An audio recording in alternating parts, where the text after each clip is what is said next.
স্বাগতম সবাইকে, welcome back to লাইফলেন্স। আশা রাখি সবাই ভালো আছেন। আজকের এই ভিডিওটি লঙ্গান গাছ নিয়ে।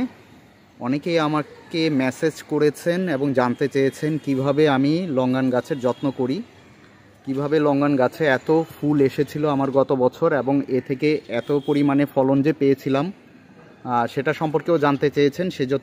সেজন্য আসলে কি পরিমাণে যত্ন আমার করতে হয়েছিল সেটা নিয়েই আজকের আমার এই ভিডিও।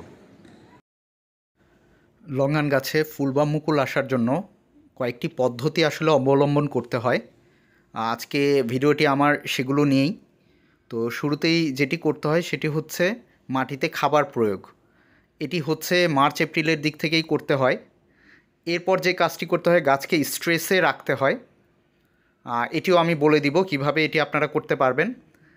এছাড়া গাছে হরমোন স্প্রে করতে হয়। এই হরমোনটি আসলে মুকুল আসার পূর্বেও করতে হয় এবং মুকুল যখন ধীরে ধীরে গুটি আকার ধারণ করে অথবা ছোট ছোট ফলের আকার ধারণ করে তখন আবার স্প্রে করতে হয়।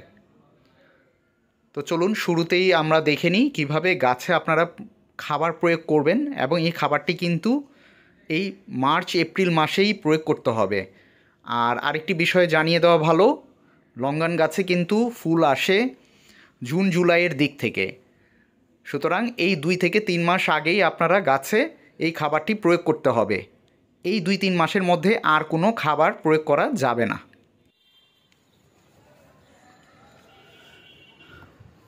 প্রথমেই যে কাজটি করতে হবে সেটি হচ্ছে গাছের চারপাশের মাটি 1 থেকে 2 ইঞ্চি মতো খুঁচিয়ে নরম করে দিতে হবে এবং মাটিগুলো গাছের গোড়ার দিকে দিয়ে দিতে হবে।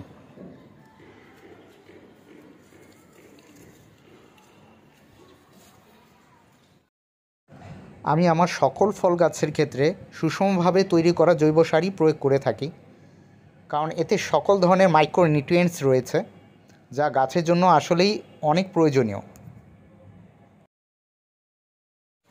আপনারা দেখতে পাচ্ছেন আমার তৈরি করা সুষম জৈব সার। এই সুষম জৈব সার কীভাবে তৈরি করতে হবে তার একটি ভিডিও আমার এই চ্যানেলে দেয়া আছে, আপনারা চাইলে সেখানে দেখে নিতে পারেন। নিচে ডেসক্রিপশন বক্সে তার লিঙ্ক দেয়া থাকবে। আমার সেই সুষম জৈব সার গ্রামের চারপাশে এইভাবে ছড়িয়ে দিতে হবে। মোটামুটি প্রায় 200 থেকে 250 গ্রাম পরিমাণে জৈব সার গাছের গোড়া থেকে দূরে গ্রামের চারপাশে এইভাবে করে ছড়িয়ে দিতে হবে। লক্ষ্য রাখতে হবে এই জৈব সারগুলো যেন গাছের গোড়ার উপরে না পড়ে। আরেকটি বিষয়, এটি যেহেতু জৈব উপায়ে তৈরি করা সার, সেহেতু কিছুটা কম বেশি হলেও পরিমাণে গাছের জন্য ক্ষতি হওয়ার তেমন কোনো সম্ভাবনা নেই। এর পাশাপাশি আমি গাছের গোড়ায় ভার্মি কম্পোস্ট আরও 200 গ্রাম অনুপাতে চারপাশে দিয়ে দিব।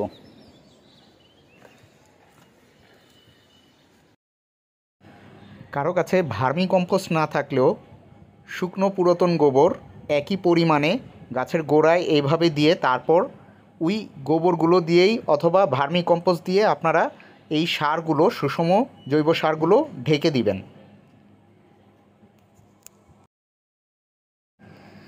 এই পদ্ধতিতে আপনারা মার্চ এপ্রিল মাসে খাবার প্রয়োগ করবেন এবং খেয়াল রাখবেন আগামী 2 থেকে 3 মাস যেন কোনো প্রকারে গাছে খাবার প্রদান করা না হয়।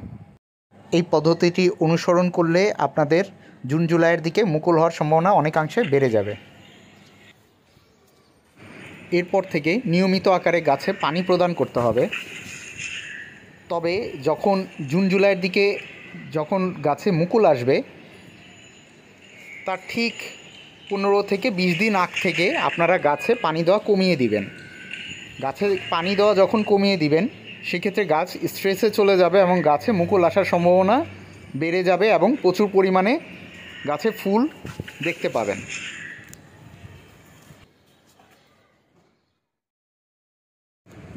এখন আমি বলবো কিভাবে লঙ্গান গাছে পিজিআর স্প্রে করবেন বা কখন করা আসলে লঙ্গান গাছের জন্য খুবই প্রয়োজনীয়। লঙ্গান গাছে পিজিআর স্প্রে করতে হয় ফুল আসার কিছুদিন পূর্বে। তার মানে জুন জুলাইয়ের আগ মুহূর্তেই আপনাকে পিজিআর প্রথমে স্প্রে করতে হবে, যখনও মুকুল আসেনি সেই সময়টায়। তারপর যেটা করতে হবে, মুকুল যখন থাকবে সেই সময় কোনো স্প্রে করা যাবে না, কিন্তু মুকুল যখন গুটি আকার ধারণ করবে বা ছোট ছোট ফলের আকার ধারণ করবে সেই সময়টায় আবারও আপনাদের পিজিআর স্প্রে করতে হবে।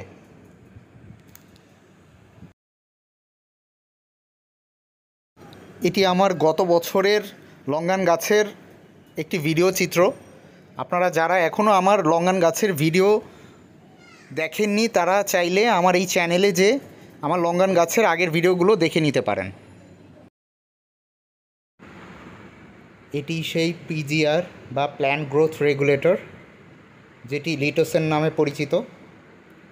এছাড়া ফ্লোরা নামেও প্ল্যান্ট গ্রোথ রেগুলেটর পাওয়া যায়। আপনারা চাইলে ফ্লোরাও স্প্রে করতে পারেন গাছে। লিটোসেন ব্যবহার করার নিয়ম হচ্ছে প্রতি লিটার পানিতে 1.5 ml করে খুব ভালো করে মিশিয়ে নিয়ে তারপর গাছে স্প্রে করতে হবে। আমি 2 লিটার পানিতে মোট 3 ml লিটোসেন নিয়ে তারপর স্প্রে করব।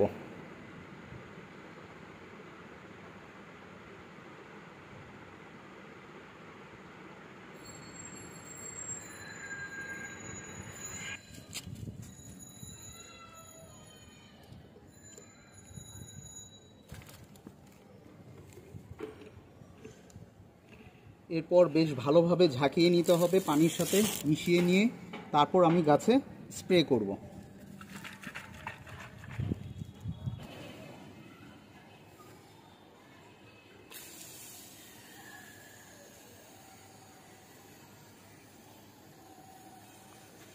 যখন এটি গাছে স্প্রে করবেন তখন খেয়াল রাখতে হবে এটি যেন গাছের পাতার নিচ থেকে শুরু করে প্রতিটি ডাল এবং এর শাখা পোশাকগুলোতে পুরোটা ভিজে যায়, এবং বৃষ্টির মতো পানি পড়লে যেভাবে গাছের পাতা থেকে ঝরে সেভাবে যেন পানিটা ঝরে। ছাদ বাগানে যারা লঙ্গান গাছের চারা করতে চান তারা নির্দ্বিধায় এই পিংপং জাতের লঙ্গান গাছের চারাটি লাগাতে পারেন। এই জাতটির যেমন ফলের আকার অনেক বড় হয়, তেমনি সঠিক পরিচর্যায় কিন্তু প্রতি বছর আপনি ফল পাবেন। তাই ছাদ বাগানের জন্য এই পিংপং লঙ্গান জাতের লঙ্গানটি একটি আদর্শ জাত। আজকের আমার ভিডিওটিতে লঙ্গানের সঠিক যত্ন সম্পর্কে আপনাদের অবগত করলাম। আশা রাখি যারা ছাদ বাগানে পিংপং লঙ্গান চারা লাগিয়েছেন তারা শুরু থেকে যদি এভাবে যত্ন করেন তাহলে প্রচুর ফলন পাবেন। ধন্যবাদ সবাইকে। আশা রাখি আমার এই ভিডিওটি আপনাদের ভালো লেগেছে। যারা এখনও আমার এই চ্যানেলটি সাবস্ক্রাইব করেননি তারা অবশ্যই আমার এই চ্যানেলটি সাবস্ক্রাইব করে নেবেন। ভালো থাকুন, সুস্থ থাকুন, চেষ্টা করুন ছাদ বাগান করার। ধন্যবাদ।